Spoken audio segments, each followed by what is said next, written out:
자, 시각상과 촉각상 볼게요. 일단 이 단어는 읽기 활동에 대한 단원이에요. 그래서 읽기 전 활동, 여기 보시면. 그 다음에 이제 밑에 가면 읽기 중 활동, 읽기 후 활동, 이런 것들이 나올 겁니다. 그래서 읽기 전에는 어떤 활동을 하고, 읽기 중에는 어떤 활동을 하고, 읽기 후에는 어떤 활동을 하는가. 여기에 포인트를 두어서 글을 읽어 주셔야 되겠습니다. 마지막에 정리를 좀 해볼 거고요. 자, 내용을 좀 볼게요. 제목이 일단 시각상과 촉각상이죠. 근데 이 시각상과 촉각상이라는 제목, 밑에 보면 소제목, 보는 것을 그릴 것이냐, 아는 것을 그릴 것이냐라는 소제목도 나와 있죠. 그래서 이걸 보고 생각하는 거예요. 제목을 보니 이 글은 그림을 그리는 두 가지 방식에 대해 설명할 것 같아 라고 읽기 전에 이것만 보고 추측을 하는 겁니다. 예측을 해보는 거죠. 이게 읽기 전 활동이에요. 그 다음에 읽기 목적 확인. 내가 이 글을 읽는 이유는 무엇인가? 뭐 시험을 위해서겠지만 보통 뭐 정보를 습득하기 위해서일 수도 있고 아니면 뭐 심심해서 읽는다 이런 경우도 있을 수 있어요. 아니면 자료를 수집하기 위해서 뭐 이럴 수도 있고 그러니까 여러 가지 이유가 있을 수 있습니다. 그래서 읽기 목적을 일단 확인하고 읽기 목적에 따라 글 읽는 방식이 달라질 수 있다는 거예요. 그래 뭐 꼼꼼하게 읽어야 되냐, 빠르게 읽어야 되냐, 훑어 읽어야 되냐 뭐 이런 것들이 있기 때문에 읽기 목적을 확인해 줄 필요가 있습니다. 자, 그리고 내용을 예측하고요. 내용을 보겠습니다.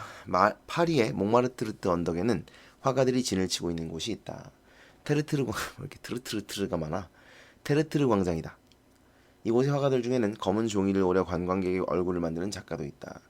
그의 작품은 죄다 인물의 옆얼굴만 담고 있는데 그도 그럴 것이 얼굴 정면을 실루엣으로 표현하면 눈, 코, 입의 생김새를 알 수 없을 뿐 아니라 머리 모양을 어떻게 했냐에 따라 전혀 다른 사람처럼 보일 수 있기 때문이다. 뭐 간단히 생각하면 얼굴 그림자 그냥 뭐 다 둥그런 얼굴이잖아요, 그죠? 크기는 뭐 차이가 좀 있을 수 있겠지만 눈, 코, 입이 없는 그림자라면 사실 정면의 모습은 별로 차이가 없죠. 그걸 만드는 게 의미가 없기 때문에 옆 얼굴을 담고 있다 이런 얘기죠. 이렇게 대상의 측면 이미지를 표현하는 것을 프로필이라고 한다. 한 사람의 성품이나 양력에 대한 단평을 프로필이라고 부르는 데에서 할 수 있대. 그쵸? 여러분, 뭐 이제 우리가 자소서를 쓸때 뭐 그런 자소서랑은 좀 다른가? 연예인들 프로필 뭐 이런 거 나와 있잖아요. 네이버에 찾아보면 뭐 그런 것이 이제 양력, 단평, 단평이라는 건 짧은 비평. 이 사람은 이런 사람이다. 이렇게 짧게 평가한 이런 거를 프로필이라고 부릅니다. 그런 것처럼 미술에서 프로필은 사람의 정면이 아닌 측면을 묘사함으로써 인물의 핵심적인 특징을 뽑아낸 그림을 가리킨다. 프로필의 정의 나와 있습니다. 이것도 마찬가지고 이것도 프로필의 정의죠. 서양에서는 어쩌고저쩌고 중세 말에서 르네상스 무렵 이런 프로필 초상화가 많이 그려졌다. 어디서요? 서양에서. 서양에서는 프로필 초상화가 많이 그려졌어요. 그러니까 옆면에 초상화를 많이 그렸다는 거죠. 재미있는 사실은 우리나라를 비롯한 동양에서는 프로필 초상화가 거의 발달하지 않았다는 것이다. 동양, 특히 중국에서는 오히려 정면상이 대상의 인품과 특징을 압축적으로 전해주는 대표적 초상화였다. 그러니까 초상화를 그릴 때 우리나라 사람들은 정면상을, 동양에서는 정면상을 많이 그렸고 서양에서는 측면상을 많이 그렸다는 겁니다. 뭐 많이 그렸다는 거지 안 그려진 건 아니죠. 뭐 서양의 자화상들 보면 정면에서 그린 거 많아요. 네. 사실 이 측면상은 자화상이라고 보기는 좀 어렵죠. 사실은 그러니까 옆얼굴을 인물을 그릴 때 옆얼굴을 많이 그렸다는 거지. 뭐 자화상을 그릴 때는 서양에서도 거의 정면상을 그리긴 했죠. 뭐 아무튼 뭐 그런 얘기를 하고 싶은 거예요. 그러니까 서양에서는 옆얼굴을 많이 그렸고 동양에서는 정면 얼굴을 많이 그렸다. 뭐 이런 얘기를 하고 싶은 겁니다. 그 다음 보시면 그러면 이제 이런 걸 읽으면 여기까지 읽으면 여러분 궁금하시죠? 왜일까? 궁금해야 돼. 이게 안 궁금하면 영혼 없이 그냥 글자만 읽고 있는 거예요. 이걸 읽으면서 그래 몰랐네 왜 그렇지? 이런 생각이 머릿속에 들어야 읽기를 제대로 하고 있는 거란 말이에요. 그래서 이 친구는 이 교과서 뭐 어떤 가상의 친구가 있나 봐. 그 가상의 친구는 읽는 중 활동을 한 거야 지금 이렇게. 왜 그랬을까? 왜 이런 차이가 나는 걸까? 라는 질문을 만들며 읽는다 이거예요. 그러니까 여러분도 그러라는 겁니다. 이게 읽는 중에 여러분이 해야 할 활동이라는 거예요. 읽기 활동. 읽기 전에는 이런 활동을 해야 되고 읽는 중에는 이런 활동을 해야 한다. 이런 얘기죠. 질문을 만들며 읽어라. 이런 말이에요. 자, 그래서 왜 이런 차이가 발생했을까? 이제 그래서 이렇게 물어봤다는 건 뒤에 분명히 이거에 대한 답이 나온다는 얘기겠죠. 다음 봅시다. 동물의 이미지를 떠올려보자. 동물들을 그릴 때 앞면과 옆면, 밑면 가운데 어느 면이 제일 먼저 떠오르는가? 먼저 말을 그려보자. 말은 일반적으로 옆에서 본 이미지가 먼저 떠오른다. 그렇죠? 이렇게 이제 다리 앞뒤로 벌리고 달려가는 모습. 그 다음에 물고기는 어떤가? 물고기도 옆에서 본 이미지가 먼저 떠오르죠? 그죠? 보통 정면상을 먼저 떠오르진 않잖아. 도마뱀을 그려보면 어떤가? 도마뱀은 위에서 본 이미지가 제일 먼저 떠오를 것이다. 이렇듯 동물을 떠올리다 보면 제일 먼저 떠오르는 면이 하나씩 있다. 우리의 머릿속에 각인된 전형으로서의 면이다. 자, 이걸 전형으로서의 면이라고 하는 거예요. 요 말을 알아두셔야 돼요. 전형으로서의 면. 그러니까 동물을 떠올릴 때 가장 먼저 떠오르는, 머리에 탁 하고 떠오르는 그 장면이 있다는 거죠. 그 이미지가. 그걸 바로 전형으로서의 면이라고 한다. 사람은 어떤가? 사람은 다른 동물과 달리 두 개의 경쟁적 이미지면을 동시에 갖고 있다. 자, 그게 뭐겠어요? 경쟁적 이미지가 측면과 정면이겠죠. 그러니까 측면의 이미지와 정면의 이미지 두 개가 다 사람의 전형적 이미지라는 겁니다. 그래서 서양에서는 그 측면을 주로 그린 것이고 동양에서는 정면을 주로 그린 것이다. 이런 얘기죠. 고대 이집트의 벽화가 이를 잘 보여준다. 대형 박물관이 소장한 늪지로 사냥을 나간 네마무는 이게 이제 고대 이집트 벽화죠. 고대 이집트의 벽화 중 늪지로 사냥을 나간 네마문이라는 그림이 있는 거죠. 얼굴과 다리는 측면에서 본 모습을, 가슴과 눈은 정면에서 본 모습을 그린 것이다. 해부학적으로 불가능한 구성. 그러니까 여러분 이 말만 봐도 얼굴은 측면인데 눈은 정면이래. 말이 돼요 이게? 뭐 다리는 측면이고 가슴은 정면이다. 뭐 이거는 뭐 이렇게 비틀어서 뭐 그랬다 칩시다. 근데 얼굴이 측면인데 눈은 정면일 수 있어요? 이건 좀 어려운 일이죠. 그래서 해부학적으로 불가능한 구성이라는 거죠. 이유는 무엇일까? 역시 질문을 생각하면서 읽고 있습니다. 읽는 중 활동. 그 다음. 자, 뭐 이제 앞에서 보면 이제 불가능한 구성 혹은 자세지만 이 그림뿐 아니라 고대 이집트 벽화 대부분이 이런 식으로 그려져 있다. 그러니까 측면의 이미지와 정면의 이미지를 모두 가지고 있다는 얘기죠. 이 혼합 형식으로부터 우리는 인간이 부위에 따라 앞면이 먼저 떠오르기도 하고 앞면을 전형적인 면으로 갖기도 하고 옆면, 측면을 전형적인 면으로 갖기도 하는 존재라는 사실을 확인할 수 있다. 우리가 네 발로 지상을 돌아다닐 때에는 아마도 옆면이 우리의 대표적인 이미지면이었겠지만 진화해서 두 발로 걸어다니면서 가슴과 배가 드러나 옆면과 앞면이 동시에 대표적인 이미지면이 된 것이다. 이건 이제 이유를 추측한 거죠. 이 글쓴이가 생각했을 때 이유를 추측해 보니까 아마 이랬을 것이다 라고 이야기를 하는 겁니다. 그러므로 우리에게는 전형의 면이 두 개 있다. 정면상이나 측면상은 이 가운데 어느 하나를 선택해 그린 것이다. 서양에서 프로필이 많이 그려진 것은 측면상, 측면상이 많이 그려진 것은 백인과 흑인의 경우는 해부학적 구조상 옆에서 볼 때 얼굴 특징이 뚜렷이 살아난다는 점. 그러니까 이제 동양인들은 이마가 좀 튀어나와 있고요. 코가 서양인이나 그 백인과 흑인들에 비해서 좀 이제 덜 오똑하다는 거죠. 그러니까 백인과 흑인은 코가 좀 오똑하고 또 뭐 매부리코 이런 분들 꽤 많고 그리고 이마가 좀 많이 튀어나오지 않았죠. 그런 점에서 해부학적 구조상 옆에서 볼 때 그 특징이 드러날 수 있다. 그리고 형태의 포치에 유리하다. 형태를 포착하는 것에 유리하다는 거죠. 정면상보다 얼굴의 정확한 재현이 쉽다는 점. 고대 로마에서 주화의 황제의 얼굴을 새길 때 항상 측면상을 새긴 전통이 있었다는 점. 옛날 로마 뭐라 그러죠? 동전을 보면 거기에 황제의 얼굴을 이제 그려넣는 그런 뭐라 그래? 풍습은 아니고 전통이 있다는 거죠. 그래서 근데 그때 그릴 때 거기에 정면상을 넣지는 않고 측면상을 넣었다는 거죠. 그런 전통이 있다. 거기 정면상 넣으면 되게 좀 부담스러울 것 같지 않습니까? 동전을 가지고 있을 때 동전이 나를 이렇게 보고 있는 거야. 부담스럽잖아. 황제가 너희를 지켜보고 있다. 약간 이런 느낌. 아무튼 그래서 측면상을 넣었고 그것이 전통이기 때문에 그래서 더더욱 측면상을 많이 그리게 되었다. 이런 얘기죠. 자, 왼쪽을 보면 읽는 중. 자, 답을 찾았죠? 위에서 왜 그럴까? 왜 혼합을 했을까? 뭐 이런 얘기 나왔는데 질문을 했는데 여기서 이제 답을 찾으면서 읽고 있다는 거예요. 그래서 읽는 중 활동이다 이것도. 그래서 질문을 만들며 읽어라. 그리고 그 질문에 대한 답을 찾으며 읽어라. 그리고 사실 앞에서 우리가 읽기 전 활동에서도 질문을 했거든요. 안 했네? 죄송합니다. 원래는 이게 있어요. 표제 그리고 그림 이런 걸 훑어보고 나서 써줄게요. 원래 있습니다. 여기다가 플러스 이제 질문을 만들면 만들어보기.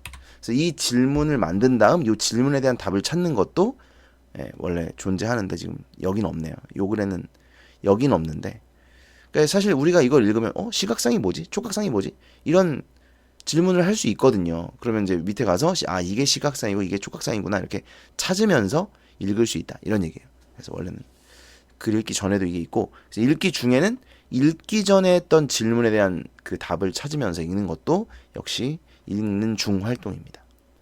아무튼 자, 그리고 읽는 중에 던졌던 질문, 해봤던 질문에도 역시 답을 찾으면서 읽을 수 있다는 얘기죠. 그 다음에 또 다른 자료를, 사전을 찾으며 읽기, 자료를 찾으며 읽기 가능하고요. 배경 지식을 활성화하며 읽기. 그래서 자기가 알고 있는 내용을 활성화해서 글을 읽을 수 있다. 이런 얘기죠. 자, 아무튼 그래서 요건 뭐냐면 요 세 가지의 이유 때문에 서양에서는 프로필이 많이 그려졌다. 이런 얘기예요. 이렇듯 인간이 두 개의 경쟁적 이미지면을 동시에 가진 까닭에 정면상과 프로필 외에 동서양 모두 이 둘을 한꺼번에 나타내는 부분 측면상을 발달시켰다. 자, 여러분 여기 중요한 게 하나 있어요. 이 부분 측면상은요, 고대 이집트 벽화랑 다른 거예요. 고대 이집트 벽화는 정면상과 측면상을 같이 드러냈긴 했지만 되게 부조화스러운, 뭐라 그러지 아까? 해부학적으로 불가능한 구성이나 자세, 이런 형태로 나타낸 게 고대 이집트 벽화고, 부분 측면상은 아니에요. 그리고 이 부분 측면상은 동서양에 모두 발달했다는 거, 이거 기억하셔야 돼요. 이게 적절하지 않은 선택지로 나올 확률이 굉장히 높기 때문에 강조해서 말씀을 드리는 거예요. 부분 측면상은 자연스러운 구조이고 고대 이집트 벽화처럼 해부학적으로 불가능한 구조가 아니에요. 그리고 동서양 모두 부분 측면상이 발달했어요. 그런데 흥미로운 것은 앞에서 보았듯 고대 이집트 벽화의 경우, 앞에 봤던 거 이거죠. 늪지로 서양을 나간 내 범은 경우 그런 자연스러운 방식이 아니라 이거예요.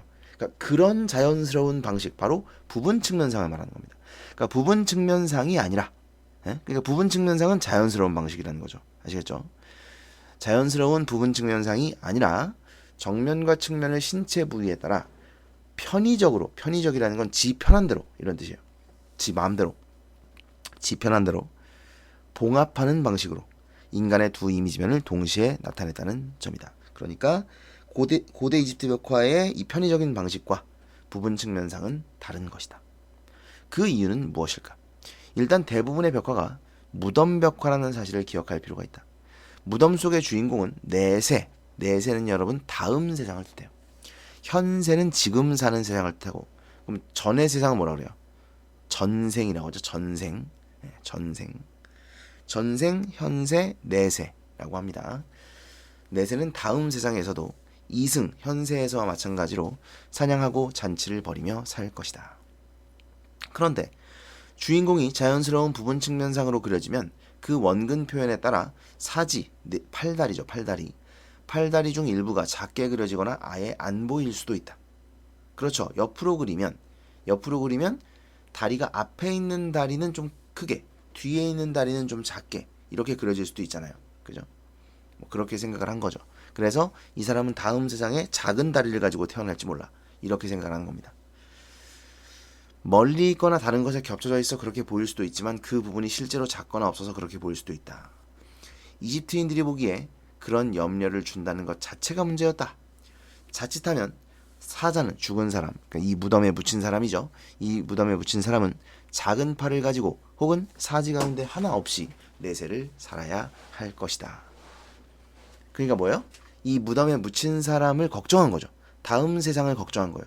다음 세상이 분명히 있는데 그 다음 세상에서 팔다리가 하나 작거나 없으면 불편하니까. 그래서 팔다리를 온전히 그리고 싶었던 거죠. 그리고 팔다리를 온전히 그리려면 측면상보다는 정면상으로 그리는 것이 맞다는 겁니다. 얼마나 불편하겠는가. 그 다음 보시면 고대 이집트인들에게 인체의 일부를 작게 그려놓는 것은 이처럼 원근에 따른 불가피한 시각적 표현이 아니라 실제의 크기를 줄여버리는 것으로 느껴졌다. 그것은 불균형이요 파괴였다. 그들의 그림은 기본적으로 시각상이 아니라 촉각상의 토대를 둔 것이었기 때문이다. 근데 여러분, 이렇게 읽고 나면 뭔가 의문이 드는 게 없나요? 아니 그럼 정면상으로 그냥 그리면 되는 거 아니야? 라고 생각해 볼 수 있잖아요. 그죠? 그러니까 측면으로 그리면 팔다리가 뭐 작게 그려질 수 있다. 오케이. 그러면 그냥 정면상으로 그리면 가슴이 안 보일까봐? 가슴이 안 보이면 가슴이 없는 것처럼 보일까봐? 뭐 그럴 수도 있겠네요. 근데 이제 그거에 대한 이야기는 이 글에 나오진 않아요. 그러니까 이런 걸 궁금해 하라는 거야. 예? 글을 읽으면서 이런 되도 않는 생각, 뭐 되도 않는 생각이긴 하지만 이런 걸 궁금해 하시라는 거예요. 여러분이. 네? 그렇게 좀 글을 읽으시라는 겁니다. 이거 고등학교 1학년, 뭐 중학교 때부터 배우셨을 거예요. 능동적으로 읽기. 예? 비판적으로 읽기. 능동적으로 적극적으로 읽기. 이런 거. 자, 그 다음 보시면 고대 이집트인들에게 인체의 일부를 작게 뭐 했잖아. 그들의 그림은 했네. 자, 여기 나옵니다. 시각상이 아니라 촉각상의 토대를 둔 것이다. 이거 나와요. 시각상과 촉각상이 나옵니다. 그럼 촉각상이 뭐냐? 촉각상이란 촉각적 경험이 가져다주는 이미지이다. 이게 촉각상이래요. 촉각적 경험이 가져다주는 이미지. 이를테면 동일한 종류의 사물이 앞뒤로 떨어져 있어서 한 지점에서 볼 때 크기가 달라 보여도 만져보면 같듯 사물의 객관적 형태나 모양에 대한 인식을 상으로 나타낸 것이다. 그러니까 눈으로 볼 때는 더 멀리 있으니까 얘가 더 작아. 하지만 실제로 만져보면 크기가 같아. 그러면 그릴 때 어떻게 그리는 거야? 눈에 보이는 대로 더 작게 그리는 게 아니라 내가 만져본 대로 똑같은 크기로 그리는 거죠. 이게 촉각상이에요. 아시겠니? 시각상은 말 그대로 이제 눈에 보이는 대로 그리는 거죠. 시각상은 시각적 경험이 가져다주는 이미지이다. 같은 사물을 높이는 위치에 따라 더 크거나 작아 보이듯 주체가 본 그대로 상을 나타내는 것이다.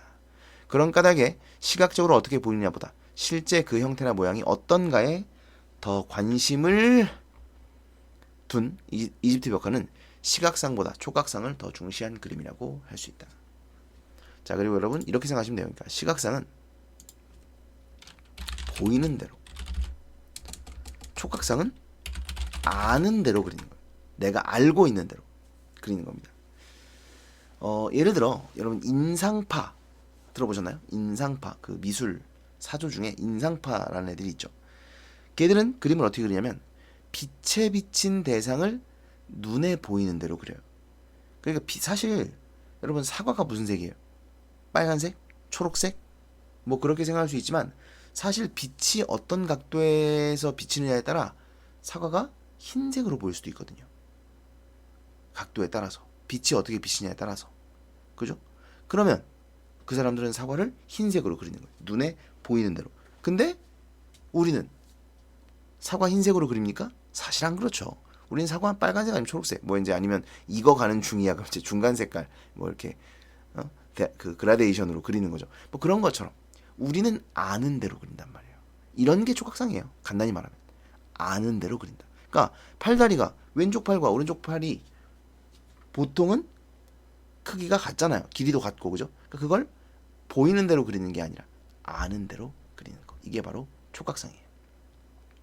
그 다음 보시면 원근법적 표현에 익숙한 오늘의 시각에서 보자면 이처럼 시각상보다 촉각상에 더 치중하여 그린 이집트인들의 표현이 어색하게 느껴질 수 있다. 자, 그러니까 원근법적 표현은 시각상이에요. 제가 지금 주황색으로 체크를 해놨죠. 이건 시각상입니다. 하지만 일반적으로 사람들은 이미지를 표현할 때 촉각상에 기초한 형태의 이해를 강하게 드러낸다. 원근법적으로 표현하는 훈련을 따로 받지 않았다면 말이다. 일례로, 자, 예시가 사용됐어요. 예시. 우리나라 민화에, 만화 아니에요, 여러분. 민화. 이제 백성들을 주로 그린 그림 또는 백성들이 그린 그림, 이런 걸 민화라고 하죠. 민화의 책거리 그림을 보면 책장이나 탁자의 앞부분과 뒷부분의 길이가 같은 경우가 많다. 그러니까 원근법이 적용되지 않았고 아는 대로 그린다는 거죠. 건물을 그린 그림도 마찬가지이다. 보이는 대로 그린다면 뒷부분의 길이가 짧게 그려져야 한다. 하지만 그렇게 그리지 않은 경우가 더 많았다. 이런 사례는 사람이 사는 곳이면 어디든 쉽게 볼 수 있는 현상이다. 그러나 고대 그리스와 르네상스 시대의 유럽, 자 이거 지금 주황색이죠? 역시 시각상을 의미해요. 시각상이 적용되었다. 고대 그리스와 르네상스 시대의 유럽에서만 철저히 시각적 경험에 의존하여 대상을 묘사하는 특수한 현상이 나타났다. 그러니까 원근법을 적용해서 보이는 대로 그리는 것이 전 인류 세계적으로 봤을 때 이게 더 보편적이고 일반적인 게 아니라는 거예요. 우리는 그게 더 보편적이고 일반적인 거라고 생각하지만 그렇지 않다는 것을 이야기하는 겁니다. 특수하게 유럽, 서양, 그리고 고대 그리스, 르네상스 그 시대에만 이런 게 나타났다는 거죠. 물론 이제 그 시대에만 나타난 건 아니고 그 시대에 주로 이런 것이 발달했고 그게 지금까지도 이어져 오고 있긴 합니다. 사실주의 이런 그 화풍이 있기 때문에 어쨌든 그리고 이런 시각적 사실성이 서양 미술의 고유한 표현 특성이 되었다. 그러니까 일반적인 것이 절대 아니라는 거. 이걸 이야기하려고 하는 거예요. 이로부터 우리는 보이는 것을 재현하는 것 이전에 보이는 것을 재현하는 것 시각상이죠. 이전에 아는 것을 전달하는 데에 미술의 일체적 기능이 있음을 알 수 있다. 아는 것을 전달한다. 촉각상. 아까 얘기했죠. 아는 대로 그리는 거라고 촉각상입니다. 말이나 글처럼 말이다. 이는 왜 완벽한 시각적 사실성을 표현하는 것이 오직 유럽에서 그것도 특정 시기에만 발달했으며 나아가 현대에 들어서는 추상화 등이 나타나 그 전통마저 무너져 내렸는가에 대한 답이 된다. 그러니까 왜 시각적인 표현, 눈에 보이는 대로 그리는 이 표현이 인류 역사로 봤을 때, 인류 전체 역사로 봤을 때에는 부분적인지, 왜 그렇게 좀 특수한 경우에 발달하게 되었는지를 보여준다. 이런 얘기예요. 그러니까 추상화도 여러분 추상화 제가 초록색으로 해놨죠. 추상화도 아는 대로 그리는 겁니다. 아는 대로. 다음 보시면 미술의 보다 보편적 기능은 시각적 사실의 재현이 아니라 세계에 대한 암과 이해, 느낌을 전달하는 데 있다. 그러니까 아는 것을 표현하는 데 있다는 거예요. 눈에 보이는 것을 표현하는 게 아니란 얘기죠. 이를 시각적 사실성에 의지해 표현하는 것은 그 전달을 위한 수많은 방법 중 하나에 불과한 것이다. 여러분 여기도 잘 보셔야 되는 게 오해하시면 안 돼요. 그러니까 시각적 사실은 세계에 대한 암과 이해 느낌을 전달하는 방법이 아니다. 이러면 틀려요. 틀립니다. 네? 잘 보셔야 되는 게 시각적 사실성에 의지해 표현하는 것은 그 전달이 뭐예요? 암과 이의 느낌을 전달하는 거죠. 암과 이의 느낌을 전달하는 수많은 방법 중 하나다. 이 말은 시각적 사실성에 의지해 표현하는 것도 암과 이의 느낌을 전달하는 방법 중에 하나라는 거예요. 그러니까 그걸 전달할 수 있다는 겁니다. 아시겠죠? 이걸로 전달할 수 없다는 틀려요. 다만 좀 더 중점을 두어야 하는 게 어디냐 이런 얘기예요. 중점이 여기에 있는 게 아니라 여기에 있는 거라는 겁니다. 그러니까 사실의 재현은 중점이 아니고 암과 이의 느낌을 전달하는 것이 중점이라는 겁니다. 그리고 그 중점을 전달하는 방법이 시각적 사실의 재현이라는 거예요. 그 방법 중에 하나가. 아시겠죠? 다시 한번 말씀드립니다. 이거 중요해요. 왜 중요하냐? 선택지에 적절하지 않은 선택지 만들기 굉장히 좋은 그런 선택지입니다. 시각적 사실의 재현은 암과 이의 느낌을 전달하는 것이 아니다. 이러면 틀려요. 그 다음 보시면 고대 이집트 벽화로 다시 눈길을 돌려보자. 사람을 그린 것임에도 정면과 측면의 봉합이 아니라 정면이나 측면 어느 한쪽에서 본 보다 사실적인 묘사를 한 그림들이 있다. 자, 그러니까 혼합 방식만 쓰인 게 아니에요. 사실적인 묘사도 있긴 있어요. 농부나 무희를 그린 그림들이다. 무희는 이제 그 춤추는 무용수들이죠. 이처럼 신분이 낮은 존재를 그릴 때에는 시각상에 가깝게 그리고 파라오나 귀족처럼 신분이 높은 존재를 그릴 때에는 촉각상에 가깝게 그리는 형식으로부터 우리는 이 벽화의 세계의 질서에 대한 이집트인들의 고유 인식이 담겨 있음을 확인할 수 있다. 자, 이런 차이가 있다는 거죠. 그러니까 신분이 낮은 애들은 시각상으로 그렸고 신분이 높은 애들은 촉각상으로 그렸다는 겁니다. 왜 그랬을까? 저는 왜 그랬을까라는 질문을 했지만 이 친구는 이해를 하면서 읽어요. 아, 세계는 인식과 관련이 있구나 라며 이해를 하고 있습니다. 요거 제가 밑에 써놨는데 이건 이제 이렇게 말하기도 해요. 자신의 말로 바꾸어 이해하기라고도 합니다. 네, 그냥 아무튼 그렇게 해도 뭐 틀린 건 아니다. 어쨌든 내용을 이해하면서 읽고 있다는 겁니다. 그 다음 보시면 보이는 대로 그려진다는 것은 찰나의 대상, 그러니까 시각이죠. 시각상으로 그려진다는 것, 그러니까 누구예요? 농부나 무의들이죠. 이 농부나 무의들은 찰나의 대상이에요. 순간입니다. 순간. 쉽게 말하면 순간의 대상이다. 순간의 반대는 뭐예요? 영원이죠. 영원. 그러니까 농부나 무의들은 내세가 없어. 쉽게 말하면 걔들은 순간이요.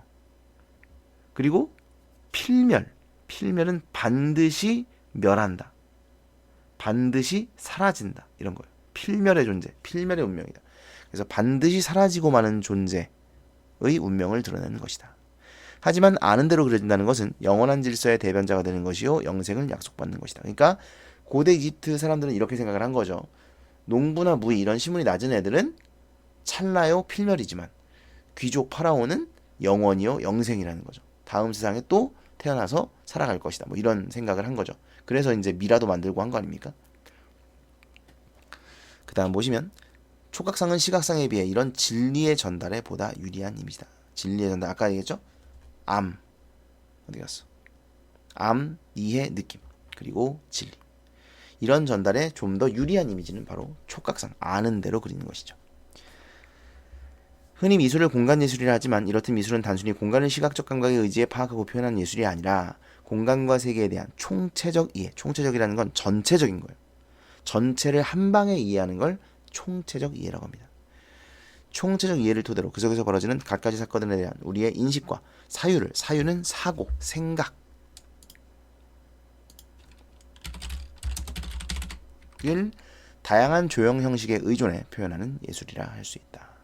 자, 읽은 후 활동. 깨달은 점, 알게 된 내용을 정리하고요. 그죠? 그 다음에 아까 그 얘기 했는데 이 얘기를 안 했네. 제가 죄송합니다. 이 얘기를 안 했네요. 아까 읽는 중 활동에 보면 궁금해 그랬죠. 근데 이 내용이 없어요. 지금 이 글에. 그렇게 되면 읽은 후에 다른 글을 찾아 읽어야지 이거랑 관련된 다른 글을 찾아 읽어야지라는 행동을 하게 된다는 거예요. 읽은 후 활동과도 관련이 있다는 겁니다. 그래서 읽은 후 활동에 보면 더 읽고 싶은 글에 대한 새로운 독서 계획을 세우는 것. 이것이 읽은 후 활동에 있다는 얘기예요. 되셨나요? 자, 정리를 한번 해볼게요. 자, 정리를 했고요.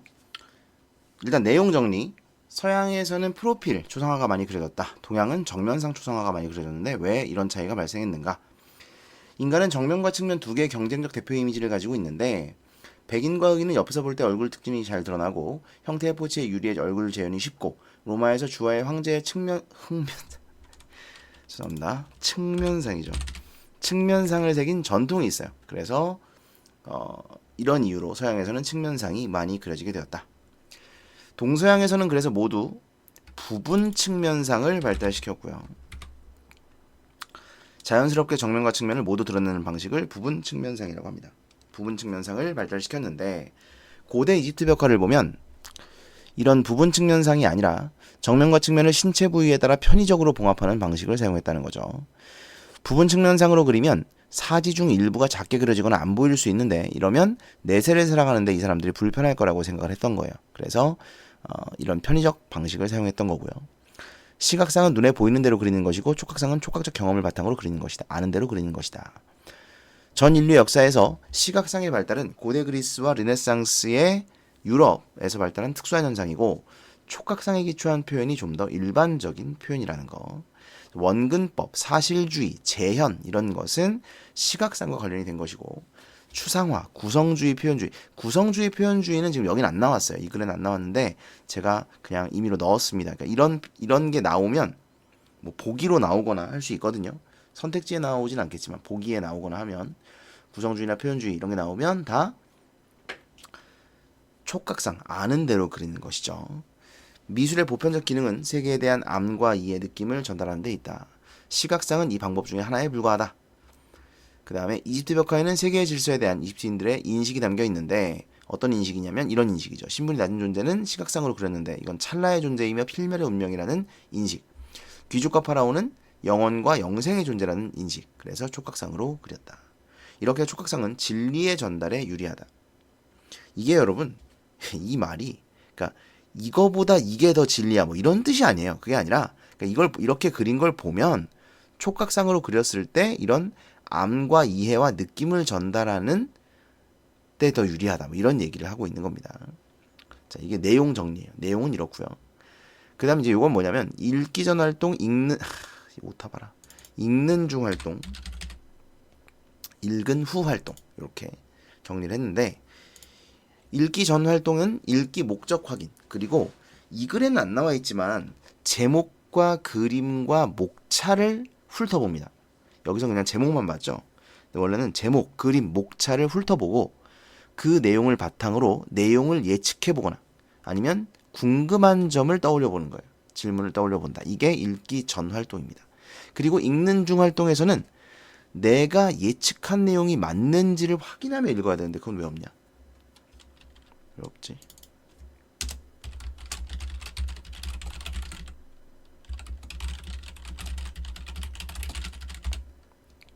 네, 이거 있어야 돼요. 예측한 내용이 맞는지 확인하면. 아무튼 그래서 읽기 전 활동과 읽는 중 활동이 이렇게 연결이 됩니다. 자, 읽는 중 활동을 하면서도 궁금한 점이 있으면 질문을 만들며 읽을 수 있고요. 그리고 그 질문에 대한 답을 찾으며 읽기, 그리고 읽기 전에 했던 질문에 대한 답을 찾으며 읽기도 마찬가지. 또 모르는 정보가 있다면 새로운 자료를 찾아보며 읽기, 뭐 사전을 찾아보며 읽거나 다른 책을 찾아보며 읽을 수도 있습니다. 배경 지식을 활용해 읽어야 되고요. 그 다음에 주요 내용을 기록하며 읽기, 궁금한 점을 기록할 수도 있다. 이 궁금한 점 기록 같은 경우는 읽은 후에 새로운 독서 계획에 반영될 수 있죠. 그 다음에 이해하며 읽기, 이거를 써야 돼? 당연하지. 이해하며 읽기. 그 다음에 예측한 내용이 맞는지 확인하며 읽기. 읽은 후 활동에는 새롭게 알게 된 내용이나 깨달은 점을 정리한다. 그 다음에 여긴 안 나와 있는데 요약 정리하기도 읽은 후 활동이에요. 제가 지금 하고 있는 게 요약 정리예요. 이렇게 요약 정리를 해보는 것도 읽은 후 활동입니다. 여러분이 안 하시니까 제가 하는 거죠. 원래는 여러분이 해보셔야 돼요. 그 다음에 새로운 독서 계획을 세운다. 그죠? 또 더 궁금한 점이 있다면 더 찾아 읽기를 한다. 그 다음에 다른 독자와 의견 나눔. 이것도 여기는 없는데 원래는 이것도 포함입니다. 읽은 후에 어떤 글을 읽으면 그 글을 같이 읽었던 그 글을 읽은 다른 독자와 대화를 하면서 의견을 나누는 거예요.